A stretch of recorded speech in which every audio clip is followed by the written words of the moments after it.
My name's Harry, I'm down there at the Gentleman Road Club on Ashley Road, getting my haircut my day today.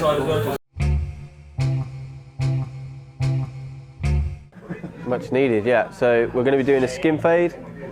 And what was on the top? You wanted to take a little bit of length off? Yeah, and it's down to a 0 on the sides, yeah? Do you want a low, medium or high fade? I'll go for a medium. Medium, okay, cool. Right, we're going to comb the hair through first, just to see if there's any contraindications in the hair. Any lumps, bumps, moles, rabbits. Yeah. Right, we're going to take a number 2 and we're going to put in our first guideline. So we're going to remove all the weight around the sides. That's a closed number 2 as well, closed. You want to go about an inch higher, then you're going to take your fade, or an inch and a half higher. And you're going to follow that all the way around the head. Going around this side, it's nice to comb the hair down, so don't have it forward.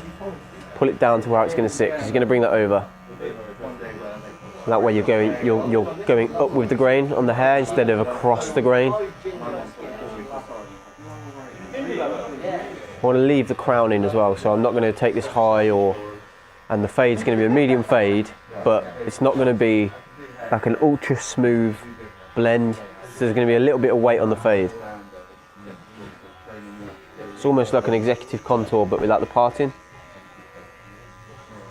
Right, we've got the 0. So we're going to put in a nice medium guideline all the way around now.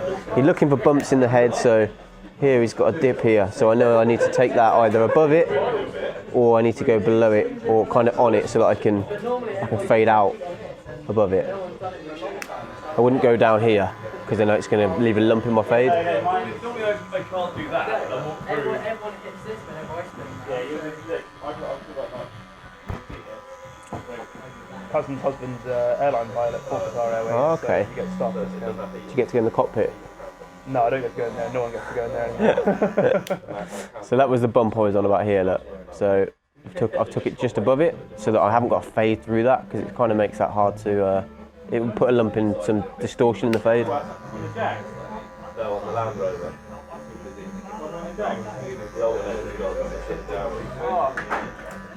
Now, I don't want this to be straight all the way around either, so I'm kind of going to dip it on both sides, and it's going to drop to there and then go round, depending on where the occipital bone is at the back. So now we find the occipital, which is there. So I've got 2 decisions: I can go above it or I can go below it. So I'm going to go above it on this one. If the occipital was there, I'd be going above as well, but if it was a high occipital, I'd go below it. Everyone's different.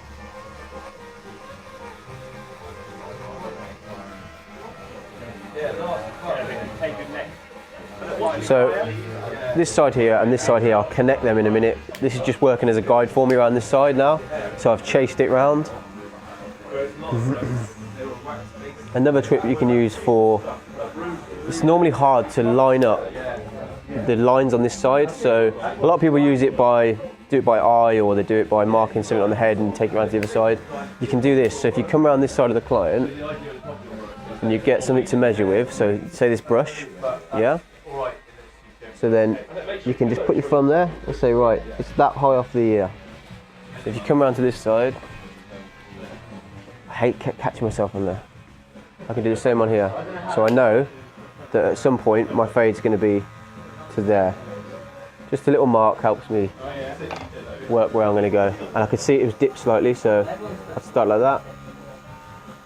Or if he's a guy like me, that, well, most people actually have one ear they do further up than the other. They do, but it will always look off. I put the fade to that. Okay. So otherwise you can Mine see a is clear quite difference, you know? Yeah, mine is a big difference. Don't get me wrong, if someone's got like an inch lower ear, then yeah, you can't do that, but you'll be able to see that from the client straight away. So this guy's got pretty level ears, like the fade's going to be pretty bang on all the way around. But yeah, if you have got a clear difference, then yeah, you'd have to use a different way. But that's just a guide, really. Cool. So now we're joining this up. So this all looks a mess at the moment. It's all quite wonky. So we're going to start in the middle. This is done by eye. There's no trick for this. You just got to have an eye for a nice straight line or for a curved line. But you've got to be able to just do that for kind of freehand.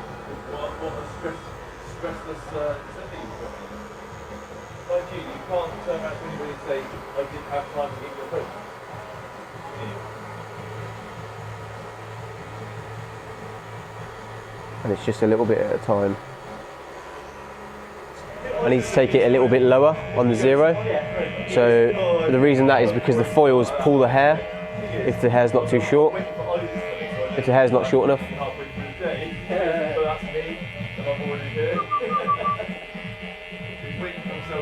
So I'm taking that just below that line there. And I'll blend that in as well. What do you want to do with this, buddy? Do you want to take it off or blend it in? Yeah. So we're going to just blend that sideburn in. We're going to use a 0.5 guard, open. And we're going to start just where the bottom of the ear hole is.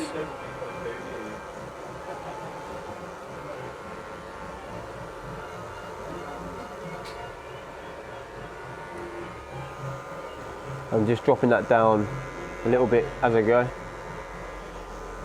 Taper in as I move up the sideburn as well. So we've got 1.5, so it's a 1 guard, and it's going to be open. Just dust those clippings off as well. I think I might just try and do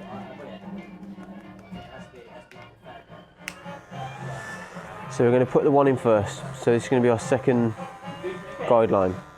Third guideline, because we've got a 0, a 2, and now a 1.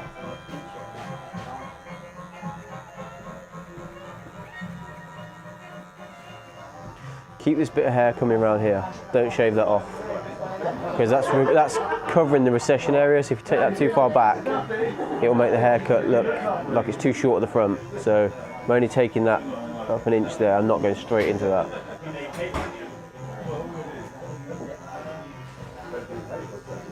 Okay, now we're going to blend the 0 to the 1 with a 0.5 guard. 0.5 guard. And we're going to have it half closed. So that's a 0.75 now.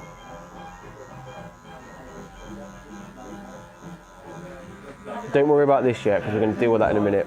So we're just working out this line now.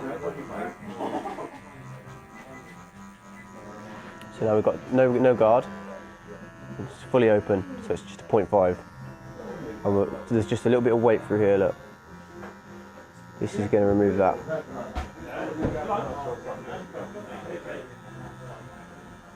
I'm just flicking out the C motion. The hair's always a little bit thicker through the back as well, so you'll find it doesn't fade as easy as the sides. So you may have to drop it down to a 0, full 0, even on this kind of hair, just through that back section to remove that last shadow. Yeah, I'm pulling the skin taut as well, because that helps me to reach the hair with the blade. There isn't really a quick way of doing this as well. I see like lots of videos for like 3-minute fades and stuff. It's just a long process, and it always will be. Until they bring in a tool that can fade for you, it's a process that's not quick. I'm going to drop just that little bit down. It might be that the hair's darker there, because sometimes that can happen as well. If you drop that to a 0, I'm just going to pick out with the corner.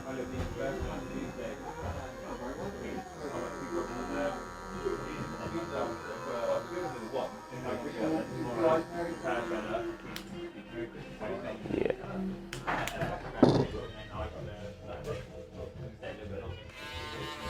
Okay, now normally with the foils, I would have foiled at the section where I use the Andis to clear all the hair to the shortest grade. But because this is a medium fade, I'm only literally going to be foiling around the edges, so I leave it till last on this kind of cut, because it lets me see where my fade is and where not to put a line in.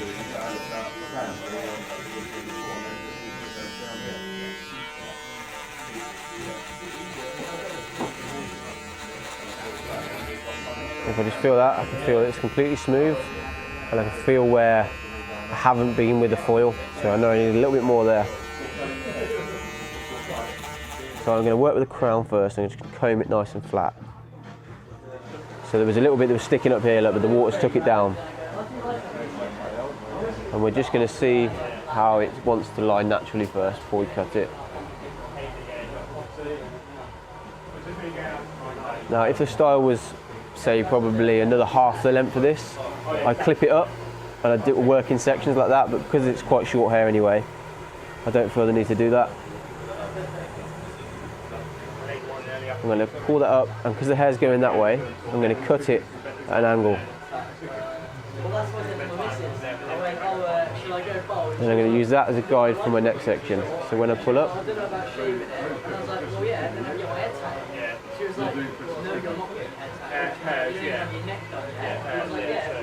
going to use so I can see that I've got hair through there. Just the tops of where I last cut. And we're only working through that top section at the moment. And we're moving forward. Right here I want to be really delicate. I don't want to take too much off here, so I will pull down there and I'll work it back towards the crown this way.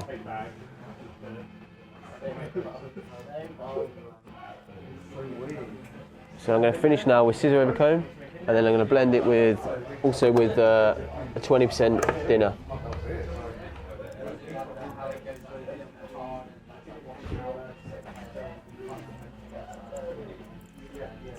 This is quite fine hair, so you've got to be very careful how much you take.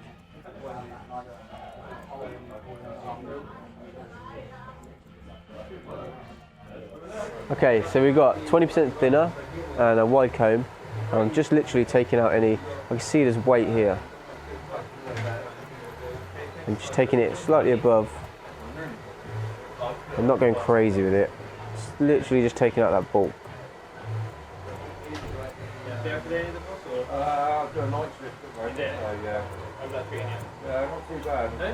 Yeah, it's been on so long now. One of those ones, yeah, going out for 30 tomorrow. If you haven't got these and you're trying to learn to cut hair, these really do help when you're fading or when you're trying to blend like zero to actual hair. They just speed you up really. I mean, you can do it with scissor over comb, but you will be taking for a long time to do that. Around this edge here, I'm going to use the heel of the blade, not the tip. A lot of people struggle with that, so they end up trying to do this. Or backhand, which is very difficult, or they end up tilting the head back and trying to go back up. Or if you just use the heel, it's a real easy way of just going around, and you can a couple of haircuts like that, and you do get the hang of it.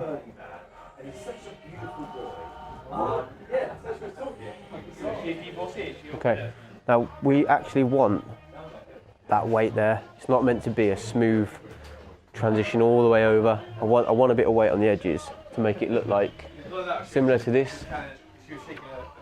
So it's almost an executive contour, and it's not meant to be a real smooth transition. Okay, what I'm going to use today is a little bit of powder.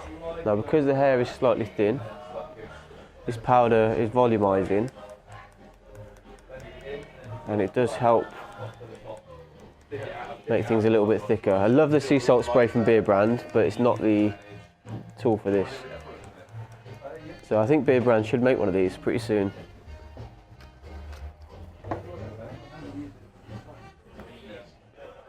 Okay.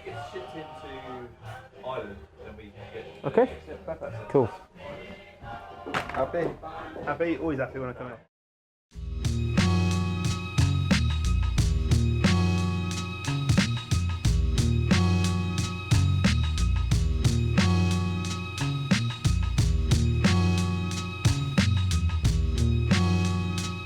Beardbrand is a premium men's grooming company with products not only for your beard, but also your hair and body.